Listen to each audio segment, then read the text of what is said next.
안녕하십니까, 레피드입니다. 2월 26일 두산중공업 보도록 하겠습니다. 먼저 증시 보겠습니다. 코스피 1% 올랐고요. 코스닥은 2.9% 오르면서 거의 3% 가까이 상승을 했습니다. 자, 러시아와 우크라이나가 계속해서 전쟁 중이고요. 지금 그 전쟁 상황에 따라서 주가가 계속해서 많이 흔들리는 것 같습니다. 일단은 전쟁이 벌어지고 나니까 좀 불확실성이 해결됐다라고 시장이 판단을 하는 것인지 미국장부터 좀 반등이 시작됐었고요. 지금 우리나라 증시도 좀 같이 따라서 반등을 했습니다. 원래는 이제 대화의 길이 열려 있다라는 점에서 좀 이제 리스크가 해결될 수도 있다라는 그런 기대감으로 좀 반등을 한 것으로 제가 알고 있는데, 근데 지금도 계속해서 전쟁이 좀 이어지는 것 같습니다. 먼저 소식부터 좀 보게 되면 우크라이나 수도 쪽에서 이제 근처에서 이렇게 격렬하게 교전이 벌어지고 있다라고 얘기가 나오고 있고요. 키예프가 수도인데 이제 함락을 위해서 총 공세를 벌이고 있다라고 합니다. 이미 이제 주요 고점들이 조금 러시아 쪽에서 점령을 시작한 것 같고요. 그 체르노빌이라는 원전도 지금 러시아 쪽으로 점령이 된 것 같습니다. 그래서 그런 체르노빌에 대한 그 원전이 또 이제 크게 또 문제가 될 수도 있다라는 그런 얘기가 나와서 조금은 걱정되긴 합니다만 일단은 더 지켜보는 것이 좋을 것 같습니다. 그래서 하루빨리 이 전쟁 상황이 좀 해결이 되었으면 하고요. 지금 대화적으로 좀 해결이 되었으면 합니다. 결국에는 러시아는 침공을 위한 명분을 만드는 거고요. 명분이 생기자마자 들어간 것이고요. 우크라이나는 그 명분을 뭐 사실 제공을 하긴 했습니다만 그 명분이라는 것 자체가 나토 가입을 검토를 했던 것이죠. 근데 우크라이나가 나토를 검토한 이유 자체가 안보가 좀 위협을 받았기 때문에 그렇게 검토를 했었던 거라고 생각이 들고요. 그러면 그 안보의 위협을 가하는 그게 이제 첫 번째 전제가 되어야 됩니다. 그게 첫 번째 요인이고요. 결국에는 러시아 쪽에서 이런 상황을 만들고 유도를 하고 쳐들어간 것이다 라고 좀 생각이 듭니다. 그래서 뭐 지금 보니까 뭐 순전히 우크라이나 문제다라는 얘기가 좀 나오는 것 같은데 그건 정말 잘못된 생각인 것 같아요. 우리나라도 그렇고요. 지금 지정학적으로 굉장히 위험한 위치에 있는 상황에서 분명히 똑같은 상황이 벌어지지 않으리라는 보장이 없습니다. 실제로 러시아가 침공을 한 상황에서 대만 쪽에서도 지금 이제 중국이 또 무력 시위를 하고 있고요. 지금 시진핑이 공개적으로 러시아를 지지를 하고 있거든요. 그래서 결국에는 러시아를 딱 보고 러시아 케이스를 딱 보게 되면은 대만도 지금 중국 쪽에서 염두를 해두고 있을 것이 분명하고요. 사실 뭐 우크라이나와 대만은 많이 다르긴 합니다. 우크라이나는 이제 너무 넓은 국경도 있었고요. 방어하기가 힘들었고 대만은 이제 섬이고 미국과 이제 또 긴밀한 협력 관계도 있기 때문에 실제로 이제 중국이 쉽게 침공은 하지 못하겠지만 비슷한 케이스가 될 가능성도 충분히 있습니다. 그래서 뭐 만약에 중국이 침공을 대만을 하게 되면 그게 이제 대만 잘못이 아니잖아요. 결국에는 대만을 합병하기 위해서 그걸 추진했던 중국 문제지. 그래서 그 문제 자체를 전제를 그런 식으로 해서 유도를 했다라는 것 자체, 유도를 해서 우리의 잘못이다라는 것 자체가 정말 잘못된 생각인 것 같습니다. 저는. 아무튼 간에 그렇게 세계가 지금 굉장히 이제 힘의 균열이 생기기 시작했고요. 아무래도 이런 상황이 계속 지속 안정적으로 갔을 때 사회주의 국가 입장에서는 좀 이득을 볼 수 있는 그런 상황 자체를 좀 판도를 한번 바꿔야 되기 때문에 그걸 전쟁으로 이렇게 판도를 바꾸기 위하게 노력을 하는 것 같습니다. 그래서 우리가 걱정하고 있는 나라가 하나 더 있잖아요. 북한, 그죠? 그 북한도 이대로 가면 사실 쥐구멍에 몰린 그런 쥐 수준이기 때문에 핵 개발을 계속하고 그렇게 극초음속 미사일을 계속 개발했던 것도 한번 판도를 바꿔보기 위해서 그렇게 계속 개발하고 도발을 하는 겁니다. 근데 판도가 바뀌지 않는다면 결국에는 러시아와 같이 저렇게 움직일 가능성도 충분히 있고요. 러시아의 힘을 빌려서 또다시 이전의 케이스처럼 또 그런 움직임이 나올 수도 있습니다. 그래서 우리는 그런 전체적인 세계가 지금 굉장히 불안해지고 있다는 것을 좀 생각을 해야 될 것 같고요.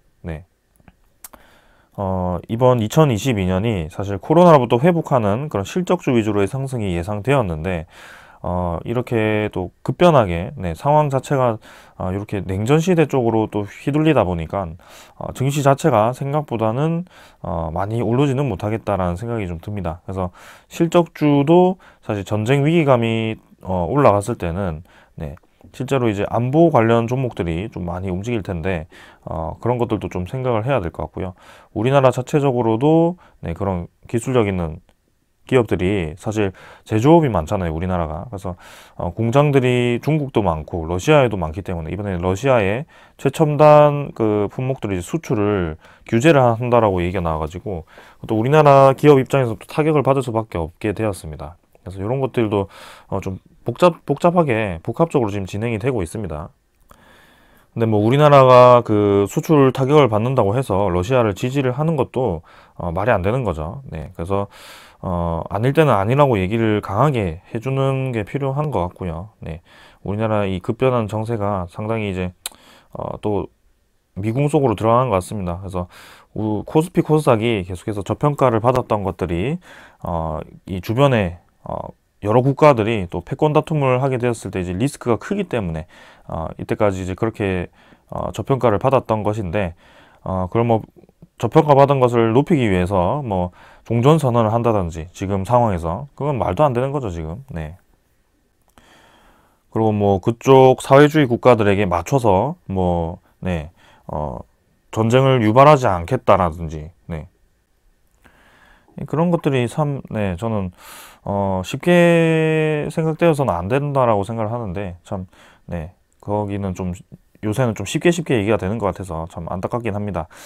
아무튼 간에, 네, 증시는 이렇게 반등을 했지만, 아직까지도 불확실성이 굉장히 심하다라는 것을 여러분들에게 좀 강조드리고 싶고요. 특히나 이제 우리나라도 대선을 앞두고 있기 때문에 그런 불확실성이 굉장히 큽니다. 지금 상황에서. 그래서 지금 움직임들이 사실 증시 입장에서는 굉장히 좋지 않다라는 점을 말씀드리고 싶고요. 일단 뭐 해외 증시, 나스닥, 다우 증시는 좀 올랐습니다만 이것들이 또 어떻게 급변할지는 모릅니다. 혹여나 진짜 전쟁을 하는 와중에 우크라이나 러시아 전쟁하는 와중에 뭔가 나토군이라든지 미군이 진짜 혹시나 잘못 끼어들어서 휘말려 들어가서 뭐 공격을 받았다든지 그런 식으로 좀 이상한 상황이 진행되었을 경우에는 진짜 세계 전쟁도 벌어질 수 있는 굉장히 큰 위험한 상황이기 때문에 네, 차분하게 일단은 시장을 지켜보는 것이 좀 필요할 것 같습니다. 네, 그래서 일단은 코스피 코스닥 뭐 차트는 보지 않겠습니다. 결국에는 비슷한 위치에서 왔다 갔다 하고 있기 때문에 크게 볼 필요는 없을 것 같고요. 수급만 간단하게 보면 외국인 투자자가 3,400억 정도 네, 매수를 했고 기관 투자자가 뭐 조금씩 1,900억, 800억 정도 매수했습니다. 그래서 뭐 지수는 올랐지만 외국인 투자자가 빠져나갔다가 다시 크게 들어오진 않았고요. 환율 같은 경우도 계속 1,200원대를 높이 유지를 하고 있다는 점을 좀 강조를 드립니다. 그래서 환율이 계속 높여질수록 또 우리나라 증시에 또 부담이 갈 수 있는 부분이기 때문에 이런 것들도 생각을 해야 되고요. 그 다음에 지수 선물 같은 경우도 지금 다 플러스로 진행이 되었습니다. 사실 유럽 증시가 굉장히 이제 많이 반등을 했고요. 러시아 증시도 많이 반등을 했더라고요. 그래서 일단 전쟁 상황에 대해서는 좀 침착하게 시장이 좀 보고 있습니다만 여기서 더 벌어졌을 경우에는 좀 위험할 수 있기 때문에 좀 더 지켜보자라는 겁니다. 전쟁이 났기 때문에 뭐 채권 금리도 많이 내렸었지만 다시 이제 정상적으로 좀 회복을 좀 한 것 같고요. 1.97% 정도로. 네. 그래서 금리 시장도 좀 안정을 찾았기 때문에 만약에 이대로 이제 전쟁이 뭐 협상이라도 진행되든지 좀 정리가 된다면 네, 괜찮겠지만 만약 그렇지 않고 더 심각해진다면 또 문제가 될 수도 있다. 그래서 우리 상황은 좀 더 봐야 될 것 같고 3월에 또 이제 금리 인상이 유력하기 때문에 또 그런 것들도 살펴보아야 되겠다. 이 전쟁 상황이 끝나지 않았을 경우에는 네, 금리 인상이 또 생각보다는 강하지 않을 수도 있기 때문에 또 그런 것들에 대해서 유의엄 자산이 어떻게 움직이는지 분위기를 좀 살펴봐야 되겠다. 그렇게 좀 말씀을 드리겠습니다. 그래서 오늘 이 정도로 좀 증시 말씀드리고요. 종목으로 넘어가도록 하겠습니다. 두산중공업 보겠습니다. 800원 상승해서 4.4% 상승했고요. 18,900원으로 마무리를 했습니다. 자, 사실 종가도 플러스로 마무리를 했고, 네, 금요일에 괜찮게 마무리를 했는데, 시간 외 가격이 상당히 이제 임팩트가 있었습니다. 이렇게, 마지막에 거래량이 크게 터지면서, 22,200원으로 시간 외 가격이 마무리를 했고요. 시간의 거래가 상당히 이렇게 많이 터졌다는 점도 의미가 있습니다. 네, 그래서 사실 전일 거래량이 830만 주로 평소에서 또 이제 상승할 때 크게 거래량 뭐 1000만 주 이상 터지진 않았지만 그래도 높은 편에 위치를 하고요. 거래가 힘이 실어지면서 이렇게 주가가 올랐다는 것 자체가 의미가 있습니다. 그리고 네, 전쟁 위기감으로 내렸던 주가가 오히려 이제 한 번에 반등이 되고 거기에 대해서 네, 그 이상으로 주가가 마무리되었는데 지금 시간 외 가격에서 이제 거의 6%, 7%까지 상승을 하면서 마무리를 했다라는 점. 그리고 시간의 거래에서 거의 40분 동안 거래가 된 거래량이 50만 주, 60만 주까지 이렇게 거래가 되었다라는 점이 상당히 이제 큰 의미를 가지고 있다라고 말씀을 드리겠습니다. 요 이유에 대해서는 제가 공지로 또 말씀을 드렸었는데 혹시나 이제 못 보신 분들에 대해서 그런 분들이 있을까봐 한 번 더 설명을 드리겠습니다. 오늘 차트보다도 이 설명이 더 중요한 것 같아서 요거부터 먼저 설명을 드리겠습니다.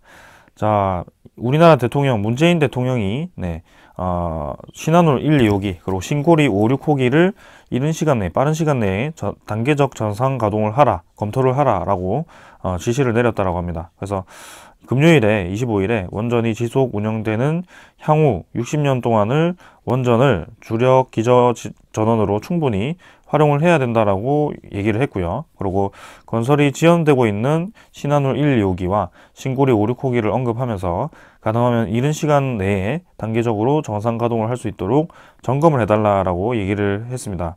그래서 여기에 대해서는 이제 뭐 아직까지도 우리나라 전체적인 정책이 그래도 탈원전을 향하고 있지만 근데 그 탈원전을 계속 5년 동안 주장하던 그 정부 자체가 이제 방향을 좀 바꾸는 것이 아닌가라는 기대감이 또 생겨난 것 같고요.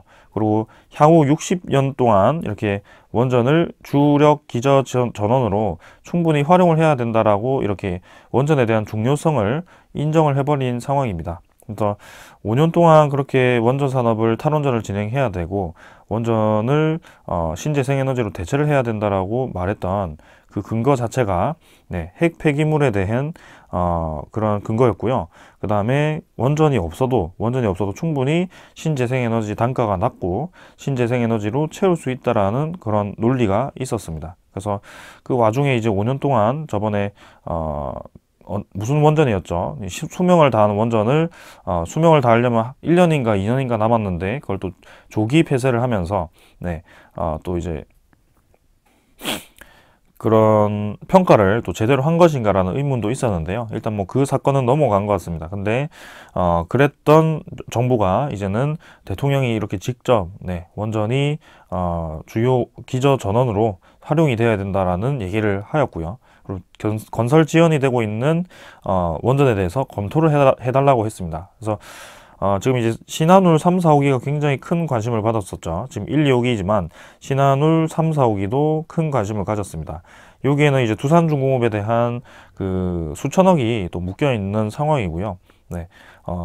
건설이 이제 검토가 되는 와중에서 건설할 필요가 없고 건설 취소를 해야 된다라는 얘기가 나오면서 이제 좀 공방을 벌였었는데 결국에는 네, 결정이 안 났죠. 그래서 시간을 끌 대로 끌고 나서 이렇게 결정이 안 되고 다음 정권으로 이 건설에 대한 결정을 미룰 수 있다라는 얘기가 나왔었는데 이렇게 이제 얘기가 나왔다라는 거는 신한울 3, 4호기에 대한 건설도 재개를 해야 된다라는 의미로 볼 수도 있습니다. 그래서 저는 이제 계속해서 여러분들께 매일매일 두산중공업을 리뷰를 하면서도 종목을 리뷰를 하면서도 우리나라 산업 방향이 바뀌어야 된다라고 말씀을 드렸고요.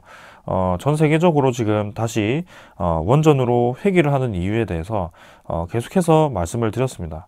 그래서 그걸 이제 우리나라 혼자만 이렇게 K텍소노미에서도 원전을 빼고 혹은 이제 2050이죠. 네.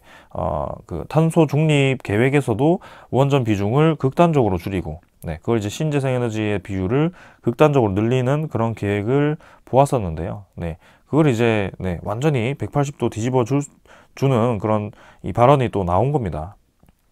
그래서 뭐 아직까지도 이 대선 결과가 뭐 어느 방향으로 갈지는 알 수는 없지만 네, 근데 지금 이제 친원전을 주장하는 그런 후보가 있고, 그리고 원전보다는 재생에너지가 중요하다라고 주장하는 후보가 있죠. 근데 그 후보가 있는 그 당에서 이렇게 대통령이 직접 원전에 대한 중요성을 인정을 해버린 상황이고, 60여 년 동안 원전을 이렇게 중요하게 사용을 해야 된다라고 얘기를 하면서 그동안 5년 동안 진행되었던 그 정책이 사실은 이제 모순이죠. 모순이 되어버린 겁니다. 이런 발언으로 인해서. 그래서 결국에는 에너지 안보 입장에서는 원전이 필요할 수밖에 없는 것을 인정을 해버린 상황이고요. 이렇게 급변하는 세계적인 상황이 왔을 때 사태가 벌어지니까 이렇게 급하게 또 이제 검토를 하라고 한 겁니다. 네. 그래서 여러분들도 보시다시피 이런 상황으로 인해서 우리나라 국내 원전 기업들이 탈원전 정책으로 인해서 많이 이제 타격을 받았습니다. 사실 직접적인 타격은 아니겠지만 산업이 이제 제대로 돌아가지 않으면서, 그다음에 신규 투자도 없어졌고, 그다음에 짓고 있던 이미 돈을 이제 끌어와다가 이제 대출을 하거나 뭐 그런 회사에서 돈을 겨우겨우 만들어서 부었던 그 공사 자체도 중단이 되었던 상황입니다. 그런 것들 때문에 이제 기업 입장에서는 뭐 두산중공업이야 진짜 갈 때까지 가서 겨우겨우 살아났지만 그 이외의 그런 기업들은 많이 좀 힘들었을 겁니다. 기업 운영이 힘드니까 당연히 R&D에 투자하기는 여력이 전혀 없는 상황이었고요. 그런 R&D도 진행을 못하고, 우리나라가 뭐 수출을 한다라고 얘기를 했지만, 그런 수출권도 결국에는, 타국에서 많이 수출을 해가는 그런 상황이 있었습니다. 특히 UAE 바라카 원전에 대해서는, 이제 우리나라가 이제 정비, 건도 따야 된다. 우리나라가 이제 건설권을 따서 이제 수주를 해서 그렇게 건설을 다 지어줬지만, 향후 이제 그 4개에 대한 원전을 또 유지 보수를 해야 되는 공사권이 있었습니다. 근데 그거를 다른 나라에게 뺏겼었죠. 그 이유도 우리나라가 그때 한참 원전에 대해서 인식을 좋지 않게 하고 탈원전을 강조를 할 때였습니다. 그래서 그런 것들 때문에 사실 분명히 영향이 있었을 거라고 저는 생각을 하고 있고요. 이제 와가지고 이렇게 뭐 한다라고 하는데 참 그렇습니다. 아무튼 요 정도로 얘기를 드리고, 이런 상황이 있었다. 그래서 이제는 우리나라도 조금은 전체적으로 원전에 대한 인식이 바뀌어야 될 필요가 있고, 시장에서도 그걸 좋게 보아가지고 이렇게 시간외 거래를 상당히 공격적으로 매수를 했다. 두산중공업뿐만이 아니고 일진파워, 일진파워도 보시면은 상한가 쳤고요. 10% 시간에 상한가 쳤고요. 한전기술도 시간에 92,000원 7.7% 올랐고요. 뭐 다 올랐습니다. 그래서 당연히 이제 월요일 시장에서 이 원전 종목들이 모두 강세를 보일 가능성이 있는데요. 사실 뭐 주말 동안 지금 또 이제 러시아와 우크라이나 사태가 지금 정리될 것 같지는 않습니다. 근데 뭐 전쟁 상황이 이제 정리가 될 것인지 아니면 확전이 되어서 뭐 좀 더 불확실한 상황으로 벌어질 것인지 그거는 알 수가 없기 때문에, 일단 원전 이 종목들에 대해서는 굉장히 큰 호재가 떴기 때문에 올라갈 수는 있지만 시장의 그 전체 상황은 좀 더 봐야 되겠다. 하지만 뭐 미국 증시 같은 경우는 또 상승을 했기 때문에 월요일엔 또 우리가 또 좋은 방향으로 갈 거라고 생각을 할 수 있지 않을까, 뭐 얘기를 드리겠지만 좀 더 차분하게 보자라고 말씀을 드리겠습니다. 자, 아무튼 시간의 가격 2만원 돌파를 했고요. 차트 한번 보게 되면 계속해서 이제 상승을 유지를 하고 있습니다. 결국에는 음봉을 한 번에 메우면서 윗골에 달았지만 241선에서 또 저항을 받고 떨어졌지만, 그래서 결국에는 라인 잘 지키면서 지금 깃발 모양 수렴 패턴을 잘 만들고 있고요. 이 라인 자체를 이제 요 정도 좀 더 높였습니다. 지지 라인 자체를 단기적으로는 18,000원 아래로 주가를 떨어뜨리지 않고 있는 상황이고요. 이때 이제 고를 팔 때는 굉장히 힘들었지만 강하게 올리면서 이제 한 5일 정도 지금 쉬어가고 있는 모습입니다. 근데 주가가 이제 요 안에 좀 갇혀 있는 모습이지만 또다시 이제 호재가 터지면서 크게 이제 주가가 반등을 하는 모습이고요.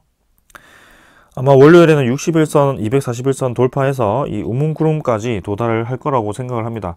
잘하면 이제 우문구름 중간으로까지도 주가가 치고 들어갈 수 있지 않을까라는 생각인데, 그러면 241선을 회복을 하게 됩니다. 그래서 우리가 원래 봐오던 그런 원래의 그런 추세 라인이 완벽하게 살아났다라는 것이고요. 제가 강조를 드리던 이런 큰 박스권도 회복을 했고, 이런 큰 삼각 패턴이 만들어지기 때문에 이제는 대상승을 할 수 있는 날이 머지 않았다라고 말씀을 드릴 수도 있겠습니다. 하지만 지금 이렇게 큰 소식이 터졌기 때문에 지금부터 해가지고 월요일부터 해가지고 좀 힘이 들어와 준다면, 원전에 대한 종목들이 반등을 크게 해준다면 확실히 이제 이번 상승 사이클에서 정고점도 한번 가보지 않을까라는 생각을 하는데, 일단 좀 더 차분하게 지켜볼 필요는 있기 때문에 크게 더 말씀은 드리지 않겠습니다. 근데 이제 월요일에는 시장 거래량이 상당히 중요하다. 지금 이제 1000만 주 이상 터진 날이 사실 별로 없었고, 의미 있는 거래량이 되기 위해서는 적어도 이제 2000만 주까지는 거래량이 뻗어 가줘야 된다라고 계속 좀 강조를 드린 적이 있거든요. 그래서 두산중공업이 여태까지 보았을 때 2천만 주씩 거래가 터지면서 그 다음 날도 이제 그런 거래량이 유지가 되면서 점점 이제 피크점이 높아진다라고 했을 때 주가가 좀 많이 상승했던 경우가 대부분이었습니다. 그래서 이 거래량을 보았을 때도 두산중공업이 이번 상승 사이클이 계속 이어질 것인지 아니면 한번 올랐다가 떨어지는 것인지도 알 수 있을 것 같고요. 그 거래량도 한번 주시를 해서 한번 계속해서 지켜보도록 하겠습니다. 주봉도 반등을 했고요. 월봉도 반등해서 이제 2월 월봉도 양봉으로 완벽하게 전환이 되었습니다. 그래서 월봉도 라인 자체 잘 만들었고, 이번 달에 더 올라가지고 이제 시간의 가격 보았을 때 그 움직임만 보더라도 상당히 이제 긍정적으로 이런 식으로 진행될 가능성이 큽니다. 그래서 3월에는 거래량이 더 터지면서 좀 쭉쭉 뻗어 나갔으면 좋겠고요. 결국 우리가 목표로 하는 그 3만 원에 대해서 이제 도달을 할 때가 다가오고 있다 라고 말씀을 좀 드리겠습니다. 한 가지 이제 아직 남은 이벤트라면 3월 4일에 있는 그 신주 상장인데요. 신주 상장이 이제 8,280만 주가 될 겁니다. 그리고 거기에 이제 워런트 1WR에 대한 권리 행사 했을 때 또 2천만 주 정도가 또 쏟아질 수 있습니다. 그래서 합쳐서 이제 1억 주 정도가 이제 추가 상장이 되어야 되는데, 지금은 사실 1억 주가 뭐 한날에 바로 다 쏟아진다라고 하기도 어렵고요. 이미 이 8,280만 주 중에서 상당 부분은 대주주 물량이다라고 계속 강조를 드리고 있고, 그 다음에 약 1000만 주 정도도 그 우리 사주 물량입니다. 그래서 시장에 쏟아질 수 있는 물량은 상당히 많지 않다, 크지 않다라는 점을 강조를 드리고요. 그 중에서도 외국인이라든지 금융투자라든지 그런 세력들은 이미 공매도를 많이 쳐놔가지고 신주 상장이 될 때 그런 물량들을 선제적으로 소화하기 위한 장치를 해두었다. 그래서 사실 뭐 크게 걱정도 없다라는 점입니다. 우리 같은 이 투자자분들은 대부분이 이제 두산중공업을 투자를 할 때 단기로 들어오기보다는 좀 장기로 보시는 분들이 많을 거라고 저는 생각을 좀 하고 있고요. 이 월봉의 추세를 웬만하면 다 보고 계실 겁니다. 그래서 이미 요때부터 들고 계셨던 분들도 있을 것 같고, 요때부터 들고 계셨던 분들도 있을 것 같고, 혹은 이제 요때 들고 계시는데 뭐 단가를 낮추신 분이나 아니면 일단 기다리고 계신 분들도 있을 겁니다. 결국에는 제가 말씀드리고 싶은 거는 요때처럼 한번 큰 상승이 나올 거라고 예상을 좀 하고 있는 상황이고, 그때 월 거래량도 터지면서 쭉쭉 뻗어 나갈 것이다. 그래서 그때는 정고점을 넘어서 3만 원 이상으로 충분히 올라갈 가능성이 높고, 단기에 얼마나 올라가느냐, 얼마나 급하게 올라가느냐에 따라서 또 그때그때의 대응이 달라질 수도 있다라고 좀 말씀을 드리겠습니다. 자, 그래서 3차 상승을 우리가 기다리는 상황이고, 그 전에 이런 이벤트가 조금은 있다. 신주가 좀 늘어나야 되는 상황이 있다. 하지만 1WR 같은 경우도 이 몇백만 주였죠. 그게 이제 두산 지분이기 때문에 사실 이제 그걸 뭐 교환을 할지 안 할지는 모르겠습니다. 근데 교환을 한다라고 한들 뭐 그게 쏟아지진 않거든요, 물량으로. 그래서 EWR에 대해서도 물량이 쏟아질 것 같지는 않다. 그리고 공매도 잔고를 보았을 때도 뭐 나중에 같이 확인해 보시겠지만 상당히 이제 많이 늘어났습니다. 평소보다 좀 많이 늘어가지고 공매도 잔고 자체가 금액으로 따졌을 때 거의 4천억 가까이입니다. 공매도 잔고만 하더라도. 그래서 4천억 가까이가 공매도 잔고이기 때문에 유례 없는 그 잔고거든요. 그래서 그 많은 공매도 잔고를 이제 어떻게 할 것이냐, 이렇게 주가가 올라가게 된다면 공매도 세력 입장에서는 손해를 볼 수밖에 없는 거 아니냐라고 생각을 하시겠지만, 미리 장치를 해두었다라는 것을 생각해 보았을 때 신주 상장은 네, 3월 4일에 되는 신주 상장은 13,850원에 진행이 되고요. 이 1WR에 대한 상장도 14,450원에 진행이 되게 됩니다. 그래서 이 두 개를 생각했을 때는 지금 가격에 대해서도 상당히 이제 차익도 크고요. 공매도를 미리 때려 놓았을 때 이미 이제 이 고점 부근에서 많이 때려 놨기 때문에 2만 원대에서 상당히 큰 차익을 얻을 수 있는 그런 상황이 되었다라는 겁니다. 그래서 그런 상황이 있고요. 네. 여기에 대해서도 이제 상장이 되고 나서 주가가 뭐 조금은 이제 조정을 받을 수도 있겠지만 우리가 뭐 생각하는 만큼 뭐 13,850원, 뭐 14,450원을 다시 간다 이런 상황은 이제는 나타나진 않을 것 같습니다. 이미 한번 요때 내려갔을 때가 최저점을 한번 내려갔다가 올라왔다라고 이해를 하시면 될 것 같고요. 지금 이 주변 상황이라든지 에너지 안보에 대해서 중요시되는 상황이 지속적으로 이어지고 있기 때문에 두산중공업은 상당히 네, 계속해서 관심을 많이 받고 원전 종목들이 다시 힘을 많이 받을 거라고 예상이 좀 되는 상황입니다. 그래서 차분히 더 지켜보도록 합시다. 네, 천천히 지켜보면 될 것 같고요. 자, 투자자 한번 보겠습니다. 투자자는 기관 투자자 22만 7천 주 매도했고요. 외국인 투자자 7만 주 정도 매수를 했습니다. 금융투자가 이제 37만 주 정도 매도를 했고요. 계속해서 이제 금융투자가 뭐 매도를 이어가고 있습니다. 매도를 좀 줄이면서 서서히 이제 다시 매수로 전환을 하는 것처럼 보였지만 이대로 계속 매도를 이어가는 것 같고요. 아직까지도 신주 상장에 대한 그 물량을 미리미리 선제적으로 좀 매도를 쳐놓는 것 같아요. 그리고 공매도 상환을 진행하면서 다시 물량을 또 늘리겠죠. 아무튼 그런 방법이 있습니다. 그러고 이제 보아야 될 것은 보험과 투신에 대한 물량인데요. 지금 일주일 연속으로 다시 매수를 해주는 모습이고요. 계속해서 매도를 이제 하다가 매도를 끝내고 매수로 전환을 한 모습입니다. 그리고 우리가 가장 중요하게 보고 있는 연기금 투자자는 또 15만 3천 주를 매수를 했고요. 그래서 요때 뭐 잠깐 팔았지만 요때 이제 청약이 끝나고 잠깐 팔았었지만 결국엔 더 크게 매수를 했고요. 이전에 매수가 조금 줄었다. 뭐 샀다가 팔았다가 반복을 한다라는 그런 지점에서 완벽하게 또 이제 매수로 강하게 지금 밀어붙이는 상황입니다. 그래서 연기금 투자자 입장에서는 강하게 오랫동안 투자를 하고 그 다음에 좋은 종목들은 또 지분을 의무적으로 좀 늘리는 그런 분위기더라고요. 그래서 코스피에서는 좀 빠져나가고 있지만 지금 연기금 투자자는 두산중공업을 매수를 계속 이어가고 있고요. 지금 이전에 벌써 6%대의 지분을 예상을 하고 있었는데 지금 그 이상으로 지분을 더 매입을 하고 있는 것으로 보입니다. 그래서 기관 투자자 중에서도 결국에는 연기금 투자자가 지금 두산중공업에 대한 순매수량이 상당히 많고 지분이 제일 많을 것 같아요, 이제는. 그래서 그 주 세력이라고 보셔도 될 것 같습니다. 그래서 이 지분을 뭐 몇 프로까지 올릴지는 사실 뭐 더 지켜봐야 되겠지만 일단은 계속 주목할 필요는 있을 것 같고요. 이렇게 장기로 투자하는 세력이 계속 매수를 한다는 것은 지금 가격도 결국에는 싸지는 가격이고 이후로 보았을 때 두산중공업에 대한 비전이 좋기 때문에 저렇게 투자를 한다라고 계속해서 강조를 드리고 있다라고 말씀을 드리겠습니다. 그래서 차트는 이 정도로 보고 넘어가도록 하고요. 공매도 잔고 한번 확인을 좀 해보겠습니다.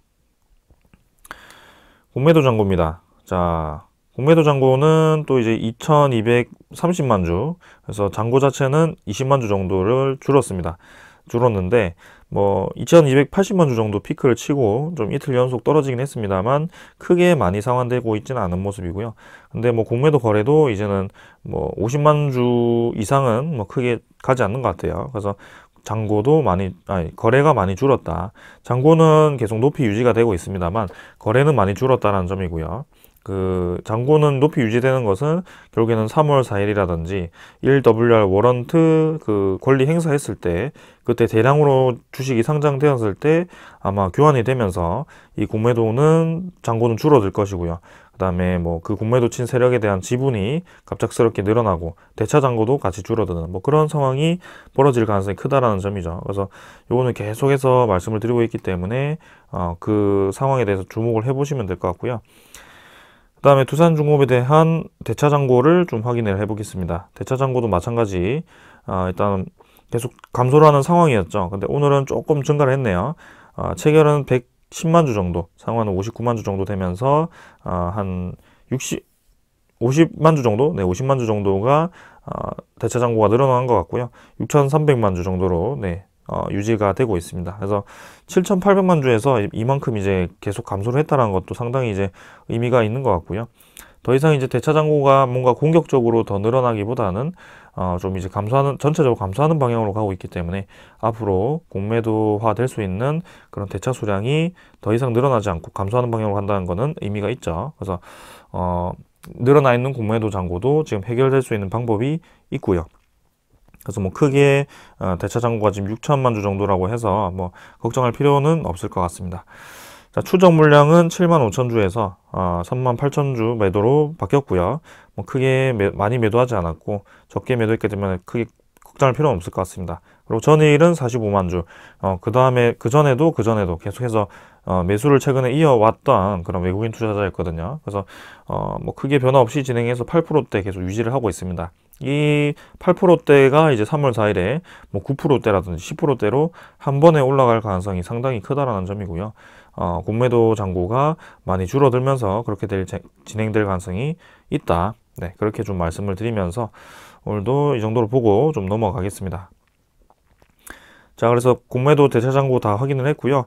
이제는 두산중공업에 대한 소식을 추가로 더 이어서 말씀을 드리겠습니다. 결국에는 우리나라에 대한 그런 원자력에 대한 인식을 탈원전에 대한 그리고 감원전이 뭐 맞는 말인지 모르겠지만 여기에는 그렇게 원전을 비중을 줄여가는 원전을 비중을 줄이기 위해서 신규 투자를 급격하게 중단을 시키고 급하게 중단을 시키고 뭐 연구개발에 대한 그런 비용을 최근에 와서 이제 투자를 하긴 했지만 지난 4년 5년간은 생각보다 많지는 않았다라는 점, 그런 점을 보았을 때는 참 이제 이번 발표가 좀 의미가 있다라는 건데요. 사실 이 발표가 여러분들 제가 좀 여기에 대해서 좀 말씀드릴 게 있는데 우리나라에 대한 2050 탄소 중립에 대해서 이렇게 정책 브리핑이 잘 정리되어 있습니다. 근데 잘 보시면은 탄소 중립 추진 전략 해가지고 2020년에 이렇게 얘기가 나온 게 있거든요. 그래서 뭐 이렇게 저탄소와 뭐 저탄소 산업 생성 뭐 이렇게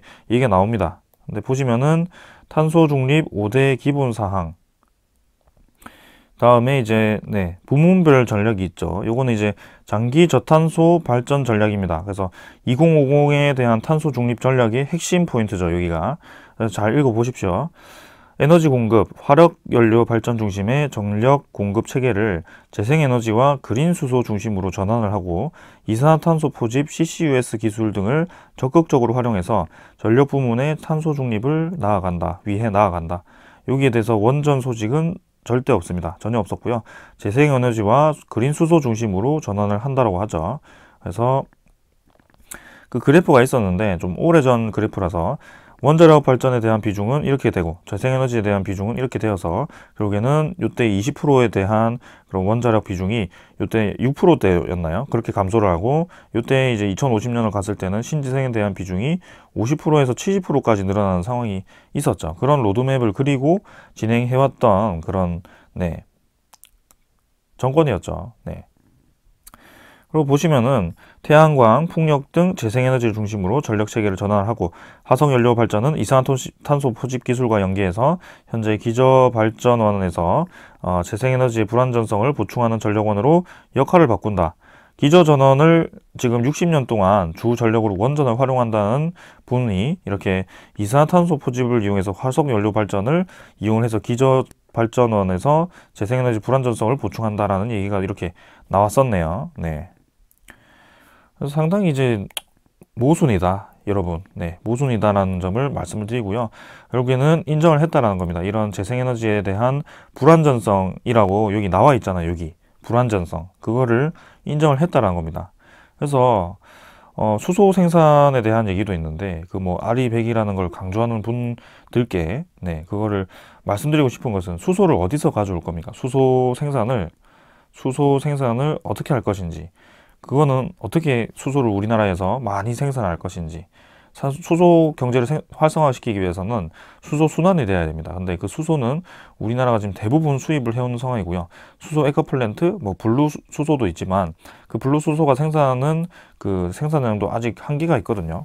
그리고 블루수소라는 것은 탄소 포집을 이용해서 CCUS를 이용해서 그런 이산화탄소를 좀 포집해서 나오는 거긴 하지만 그린 수소처럼 100% 순도의 수소가 아닙니다. 그래서 궁극적인 목표로 봤을 때는 블루수소도 사실 아니거든요. 네.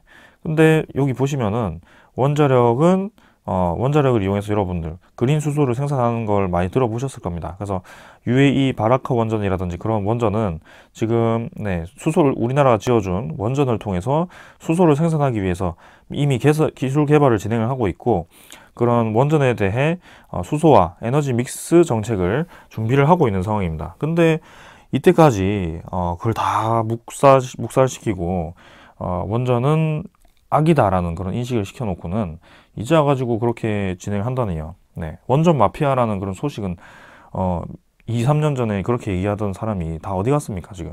네. 그래서 지금 수소를 생산하기 위해서는 원전이 필요할 수밖에 없는 상황이고 그 원전에 대해서 기술을 인정하고 이렇게 진행을 해야 된다는 점입니다. 그래서 원전에서 수소를 어떻게 생산하는 여러분들이 궁금하실 수도 있지만 원전 내에 경수로를 통해서 물을 그 핵 에너지를 통해서 급격하게 온도를 높여서 그 증기화 시켜서 그걸 이제 그 증기를 통해서 터빈을 돌리면서 발전을 시키는 시스템이 원전 시스템입니다. 근데 그 과정에서 수소가 나오게 되고요. 그 수소는 순수 물에서 분해된 수소이기 때문에 우리가 수소 포집기를 통해서 수소를 받을 수가 있습니다. 그래서 하루에 생산할 수 있는 수소가 엄청나게 많은 양이 되고요. 우리나라가 지금 24개의 원전이 있습니다. 1400메가와트급의 24개의 원전이 있기 때문에 그 원전을 이용해서 수소를 생산한다면 전 세계에서 아주 수소를 많이 생산할 수 있는 수소 강대국이 될 수도 있습니다. 근데 그런 기술들을 검토를 하기는커녕 이렇게 진행을 하니까 참 답답한 상황이었고요. 아무튼 계속해서 원전에 대한 중요성이 강조가 되고 있고 우리나라도 그쪽으로 가고 있다는 점, 전 세계도 신재생에너지에 대한 한계를 인정을 하고 원전을 보고 있다는 점을 말씀드리겠습니다. 그래서 우리나라에 대한 원전 관련 종목들이 올라갈 수밖에 없다는 점, 두산중공업은 계속해서 올라갈 수밖에 없다는 점을 말씀드리면서 오늘 여기까지 하겠습니다. 감사합니다.